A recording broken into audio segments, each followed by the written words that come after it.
La famille, c'est la première fois que je vois tout le vieux port pleurer de rire. Écoutez juste ce qui vient de se passer. Une voiture qui est passée là, et qui a klaxonné 3 fois sur une femme. La femme, elle sort son téléphone, elle commence à snapper. Regardez, c'est ça les hommes en 2025. Son gros flash, elle a calé sur la voiture, elle s'est calée devant la voiture. Elle commence à faire une phase d'hystérique. Elle crie, elle crie.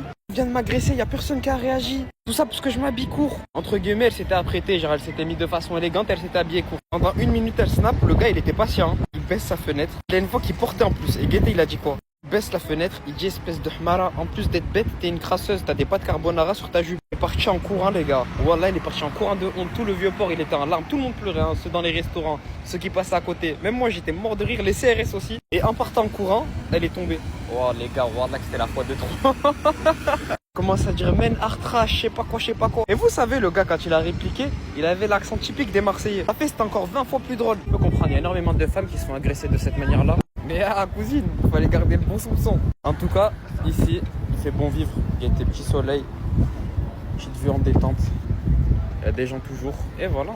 Qui a dit que le 8h-13h c'était fini? Regardez seulement. Les collégiens et les lycéens ne vont pas bien. Le projet est en marche. On a perdu la bataille, mais pas la guerre. La ministre a essayé d'éteindre Sensei, mais la famille, ça va pas se passer comme ça. Le problème, il était en extérieur. Maintenant, il est à domicile. Il est chez elle, à l'assemblée, poteau. On n'en peut plus, que ce soit étudiant, surveillant, professeur, bref, personnel scolaire. Donc, on doit encore se battre. D'autant plus qu'on est en hiver. En hiver, il fait nuit beaucoup plus tôt. Qui dit nuit, dit risque. Risque car près de 70% des agressions se font de nuit. Et là, il y a énormément de problèmes. Premièrement, les petits frérots et les petites sœurettes qui n'ont pas les moyens de se payer les transports en commun. Ils doivent rentrer à pied de nuit. Ceux et celles qui habitent dans la campagne, qui rentrent en transport en commun, qui les posent pas devant chez eux. Sachant que dehors, il y a des détraqués. Et ça, la famille, c'est qu'un seul problème parmi tant d'autres. La santé mentale, les heures de sommeil qui manquent, le fait d'être surchargé, les activités loisirs qu'on est obligé de faire péter. C'est pour ça qu'on doit se battre. Il faut qu'on se soutienne tous ensemble comme à la pétition. Rappelez-vous de ce moment-là, c'était un prime. Ben là, ça doit être un nouveau prime. Et c'est ce prime-là qui va aboutir. Donc la famille, je vous fais confiance. Allez booster les frérots Sensei Demo et Yenei. Témoignez avec le hashtag ma santé mentale compte.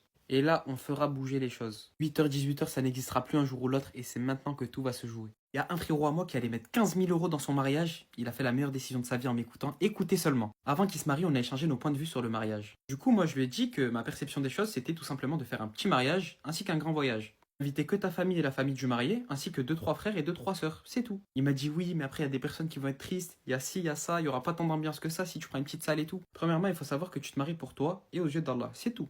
Deuxièmement, plus tu limites le nombre de personnes, plus tu limites le taux d'hypocrisie, l'œil, ainsi que les dépenses. Ouais, mais t'es un rat, pourquoi tu parles de dépenses et tout? Au lieu de mettre 15 000 € dans un petit mariage, tu vas aller jeter tes 15 000 €, mais tu vas mettre 3-4 000 € dans ton mariage, ainsi que 11 000 ou 12 000 dans des voyages, c'est tout. Pourquoi faire la fête toute la nuit sur un jour et jeter 15 000 € quand tu rentres chez toi?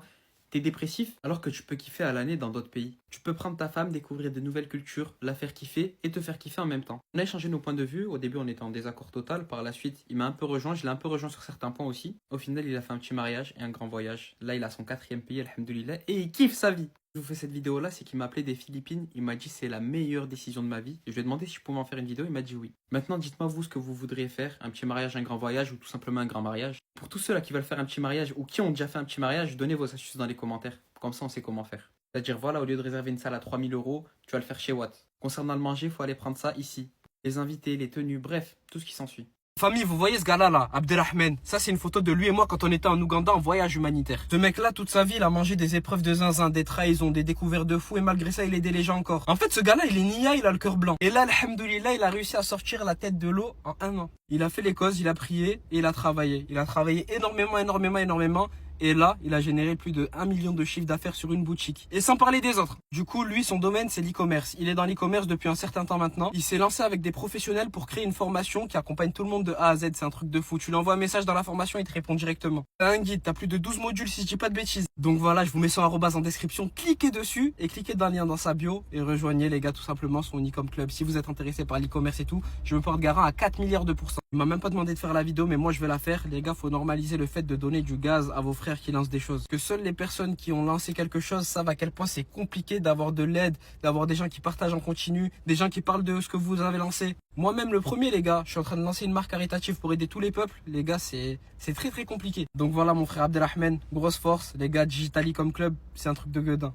Tous les garçons, écoutez bien, je dis bien tous les garçons, étant plus jeunes, ne se douchaient pas, on était des purs. On se douchait pas, je me rappelle, on était là, on tapait des gros foot toute la journée, on rentrait chez nous, on enchaînait avec la play, notre mère elle nous disait allez vous doucher, on se douchait pas. En plus, on avait tous une tenue préférée. Moi, je me rappelle, ma tenue préférée, c'était la tenue que j'ai gardée pendant les 2 mois, les gars. Je la changeais jamais. Je la saignais. Le maillot de l'AC Milan, les gars. Le maillot de l'AC Milan à l'ancienne, c'était une pépite. On était là, on passait nos meilleures journées et nuits sur la play. On sortait en dehors, on tapait des foot avec nos collègues. On était tous comme ça. On avait tous les mêmes tenues tous les jours, les gars. On sentait le chasuble. Bon, maintenant, on a grandi, on se douche et tout, tu connais. Déodorant, on fait tout, on fait tout. Mais à l'ancienne, on en parle ou pas?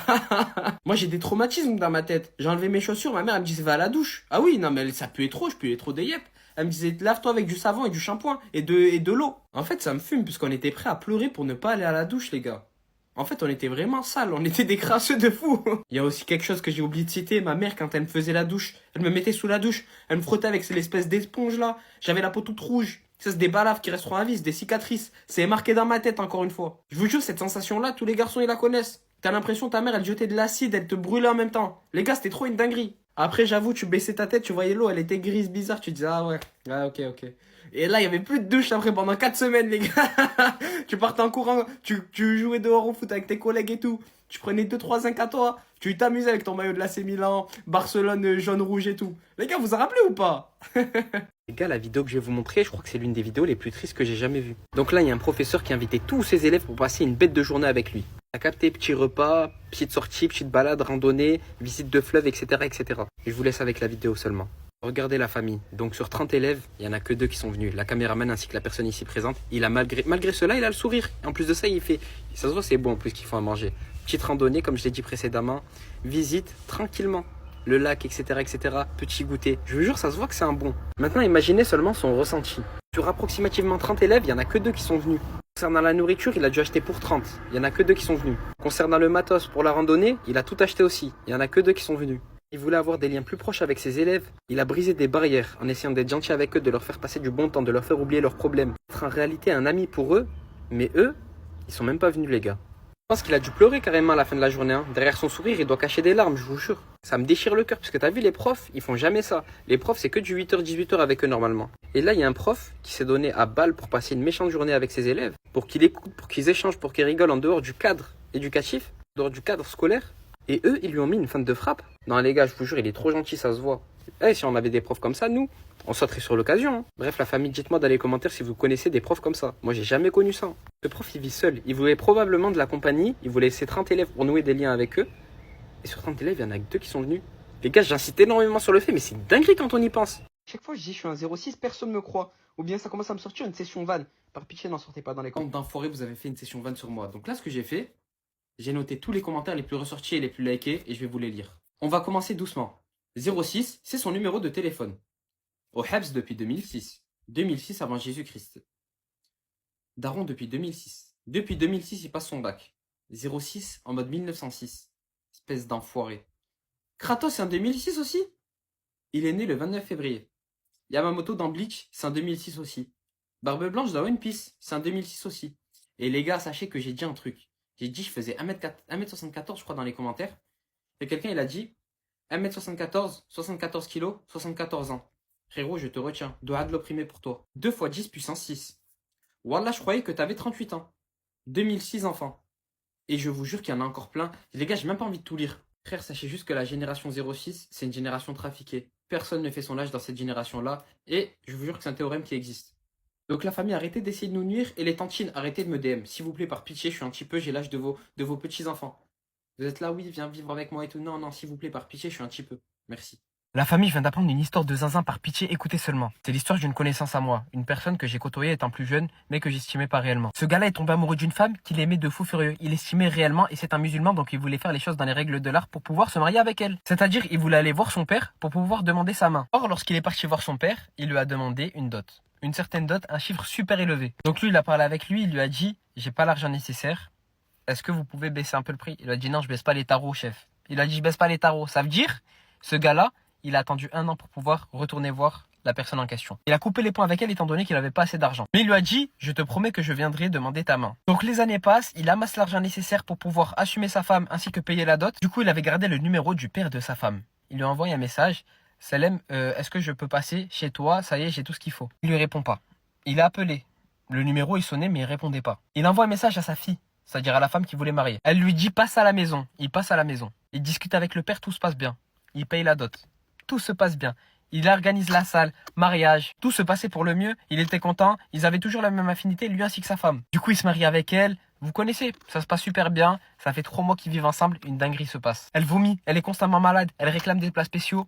Les gars, elle était tout simplement enceinte. Mais elle n'était pas enceinte de lui, puisque lui c'était un homme pieux qui attendait le mariage pour pouvoir faire ce qu'il fallait faire avec elle. Donc les gars, sachez qu'elle était enceinte d'un autre homme. Son mari était fou amoureux d'elle, à tel point qu'il n'a pas supporté cette épreuve. Il a sacrifié des années de sa vie pour pouvoir amasser une dot de fou furieux, pour pouvoir payer son daron, pour pouvoir la payer elle, pour pouvoir organiser une salle, pour pouvoir vivre avec la femme qu'il aimait, pour qu'au final, elle le trompe dans une relation hors mariage. Il se fasse enceinter, et en plus de ça, elle a eu le culot de faire son mariage avec lui. La famille, ce gars qui a fait les choses dans les règles de l'art, n'a pas supporté cette épreuve.